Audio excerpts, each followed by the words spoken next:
Good afternoon, folks. This is Darth Ravage07 coming to you today with another comparison video, day 2 of how to do it better and cleaner than the other guy. We have on the turntable once again the F-14 Tomcat. That's a crossover. With the excitement of the new movie coming out, I decided to go back through my jet formers and kind of show how it's done better and cleaner by earlier releases and such, so on and so forth. I feel like it was a missed marketing opportunity that Hasbro let slip right between their fingers. This is like going to be like one of the biggest movies, if the early buzz is correct, you know. And I feel like they could have had this guy, maybe Iceman, with a better version of, you know, what you see in front of me here. The Tomcat looks pretty good, minus the landing gear not being real landing gear and no landing gear back here at all. Fuselage doesn't really bother me all that bad. They could have cleaned this up and made this better, made it out of a more durable plastic. And I will get to that point right here in just a minute. You can see it just doesn't even want to stay setting up with what you got landing gear wise there. So today's prime example is none other than 3, 2, 1, and the Cabana War Starscream, which is based off of the Jetfire Thrill 30 mold, and like I said, based off of, it's got different wings. It ain't got the same kind of wings like this does. The Jetfire had wings like the F-14 Tomcat that actually sweep back. And speaking of sweeping back wings, I actually did a mod to this guy to where you can do it like a little, you know, spaceship. You can close it on up like this and kind of do like Jetfire, with that being kind of like a Cybertronium mode, even furthermore a Cybertronium mode. Close those fins in like that. So there's your Cybertron mode. It has a bit of landing gear right here, and it's got 2 wheels back here. These do roll exceptionally well, but these don't retract like this does. I like this idea with the nose cone landing gear, but I feel it's done better in some other jet formers that I will have coming up here in the next little bit. So there's, I think it's like based off an IDW mold, and I did also on this mold, when I went to mod it, I cut off the extra bits that were hanging off of it back here to make it look more uniform. And you can do like this and kind of give it the IDW gappage like it has, and you can set these back up here like this. It also has the place, if you did have an extra set of fast tracks like Jetfire, it'll fit that on there, but I'm not going to do that today because I just wanted to show off when the wings are opened up like this, the more F-15 looking kind of mold. And like the same thing with all, you know, jet formers, it seems like they all have a bit of undercarriage or extra guns or blasters and that kind of thing, especially with this being an IDW comic rendition. And I just gotta say that I like having these extra options and accessories. And the forethought that was put into having the wheels being able to do this is what Thrill 30 Jetfire's landing gear did as well. And it has the null raise right there on the bottom, and where you can interchange and switch that out. We'll show you more about that in the other mode, but then you can also flip it over and kind of get another spaceship looking mode, if you will. But this is ugly right here. But anyway, it looks like it looks like a Cybertronian gunship, the wings and stuff and such. But anyway, I'm gonna get the other guys out here on the table because I also did the mod to them as well. I have my whole Secret Air Force. I got Starscream, Thundercracker, and Skywarp. I'd love to find a suitable Buster for this guy, since that version of him had a dog named Buster in the comics. And they all have, like I said, that same kind of landing gear. I can flip these two over and show you that they're pretty much identical, except for this Thundercracker has only 1 Decepticon symbol, and this Skywarp has 2 Decepticon symbols on what would be the shoulders in robot mode. And one other point I wanted to show was the mod that gives all 3 of these the sweeping wings. And I'm going to show Skywarp right here. There's a little bit on the inside of this that you have to shave down and take off, and that's what I did. Other than that, it'll stay locked out like this in this position. So that little bit's been shaved off on all 3 of these, to where I can do it like an IDW kind of like setup right there. I could have swore I saw a gap in some of the IDW stuff whenever I had that back in the day. I want to say that the cockpit's open, but you can't, I don't know that you could even fit the figure inside of there. Yeah, the cockpits do open. So that looks really, really tight, the detail that's inside of the cockpit there. I don't know if it'll focus. There it goes. So that's pretty cool. It's got like an F-14. This is like another version of the F-14 there, sitting over on the side.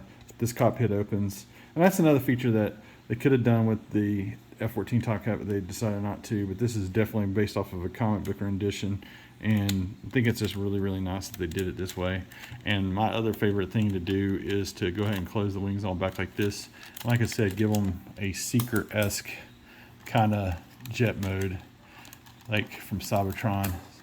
When I go to travel through deep space, this is just like total play feature that I could see them doing, you know, if they were ever to need to have a Cybertronian-esque mode with landing gear. Boom. There you go. So you got all three of the Combiner War Seekers with their little, you know, impromptu Seeker modes with the swept wings.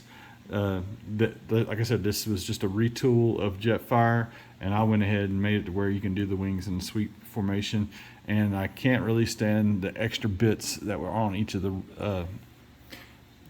the vertical ailerons, and then I love that the dorsal fins can do kind of like that little, you know, Cybertronian-esque Tetrajet kind of thing going on. I don't know if it's something that somebody else has reported on, but I think it's really, really, really cool. Let me get these guys into the robot mode, get this F-14 Tomcat back in his robot mode, and we'll go through the strengths and weaknesses between the two there. I just really wish that, like I said, Hasbro marketing or the Hasbro team would, you know, give us an Iceman based off of this and a Maverick with a better robot mode. I think these robot modes are even doing it better and cleaner than the other guy, like right here. So, like I said, 3, 2, 1, and of particular note, while I'm transforming this guy again, you can see that they clearly used a pin in this piece of the transformation. This other piece it's got the hole, but it's got no pin in there. And I've been trying to drill this, and I need to find the bit that'll actually let me drill on through this thing so this will stay secure, so this piece won't come flying off during transformation. You have to be super careful with it, and it's just another example of doing it better and cleaner than the other guy. They put a pin there but not a pin there. What gives, Hasbro? Come on. And before I continue on with the other robot modes in this is kind of what bugs me as well. I did it in my review, but here's just a refresher because this is supposed to be reissued in July. While this does got wrist articulation there, it could be done a little bit better. Plus, they could have put some other mechanism here to cover this gap, this ugly gap up. And there are details I forgot to go back with my panel liner because I felt like that was another thing that was washed out in the whole mix of this with the cheaper plastics being used. They need to do a better plastics job. They need to put the gap covers over the gappage. I mean, that's just unsightly, guys. Come on. And then the other part that it kind of bugs me, they thought about doing an automorph, but they didn't think about covering up the gaps. I mean, and you can interchange these hands out, but I hadn't done that the first time yet. I think the volleyball and the motorcycle is still in its original casing. It was damaged, and Hasbro was nice enough to, or Pulse was actually nice enough to send me out another copy that I kept in box, and it's an undamaged box. So thank you again for Hasbro Pulse doing that much. But I mean, there's just better cues you could have done here. And then also right here at the waist, they could have did a cut through here and connected these two pieces together with some tabbets and did like a waist articulation to even get this guy even more mobility. And I forgot to transform this piece right here. But even with that piece, they could have figured out something right here. And see, that's the other one that pops off at nothing, and it needs to be a pin put there. I don't get why they rushed this $50 figure at all. But I mean, all right, enough of me picking this thing apart. They could have put a waist joint there, I do feel, and made that a lot better. But I mean, they need to clean this up a little bit more before a re-release. With that said and done, let me get the other guys in here and we'll look at their weaknesses as well. But I do feel like they did some other things good on the old Jetfire mold. One moment. I will say on the bottom of these guys, they did manage to put the tab system in place where you can tab things in and it locks in when it's in jet mode. Okay, back to the transformation, and we're getting into robot mode. In transforming the Combiner Wars, this whole piece scares me. This has got to be better thought out in the future. Also scares me on the Jetfire figure. This is just how you do not need to do this in the future. All right, let's get that transform. And here are all four of them on the turntable.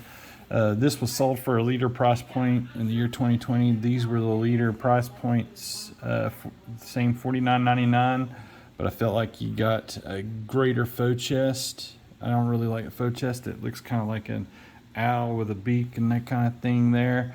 No wrist articulation, no foot articulation. They was on a slant so you could get the wider stances, but like I said, no ankle rockers.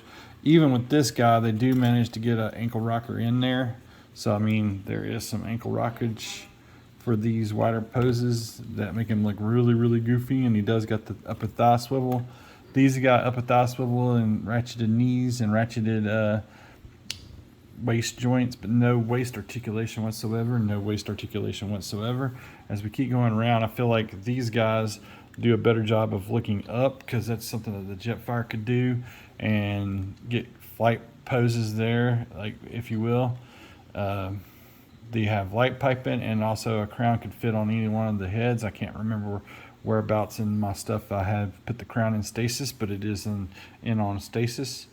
And while these guys do have the accompanying, shoulder stuff, and you can articulate it with the ratchet and what have you, I still feel like the Maverick has done a better job there. These are clickety joints there at the elbows, and like I said, no wrist articulation. The knees have that clickety click stuff that tabs in very good, but in the tabbing in of things, I'm always so afraid that these are going to snap and break.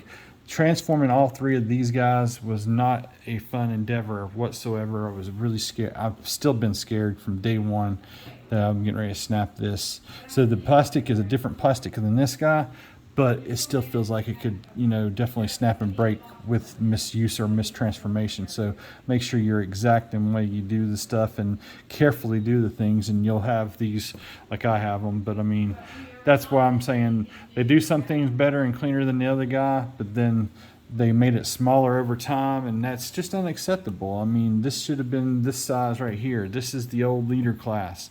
That's what we want. They don't want a little stunt bike, which, I mean, the bike was a nice thought. The volleyball with the volleyball handle was a nice thought. But this is, like I said, moving forward, getting more and more expensive.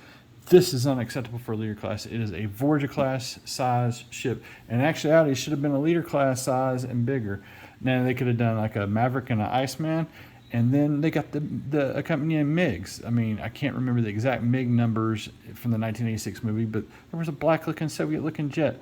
And that would have been awesome to have another, transformable figure, or whatever the new movie's got for the enemy stuff or what have you.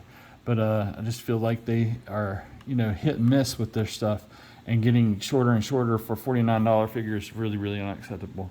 I just want to say thanks again to all those who have watched and subscribed and listened to this. This is day 2 of doing it better and cleaner than the other guy. I feel like the Combiners Wars does it better and cleaner. They give the proper size, and they have some of the other joints, but they still minus the waist articulation, they're minus the wrist articulation, and the foot rockers, which this one still manages to pull off with the skinny weeny chicken legs and whatnot.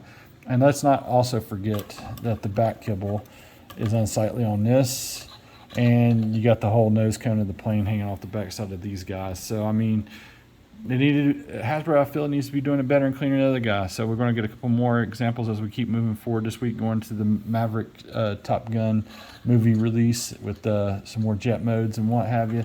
I really do appreciate you guys tuning in and allowing me to share some of this valuable time with you. Like I said, thanks again to all my subscribers. Please do all the things to help the channel grow, like, share, comment, subscribe, those kind of things. And if you're in a position to help the Patreon out, I really do appreciate any donations and or funds being kicked that way. It's not a cheap thing anymore, and for guys starting off 10 years late like myself, it's pretty rough. But all that said aside, I still have fun with it, and just like to point these things out. Oh, the opening cockpits. So I mean, yeah. All right, guys, have a great week out there. Till R1, and I hope you're feeling the need for speed like I am. Love jet formers. Hasbro could be doing it better and cleaner, especially with the landing gear. Thanks again for watching.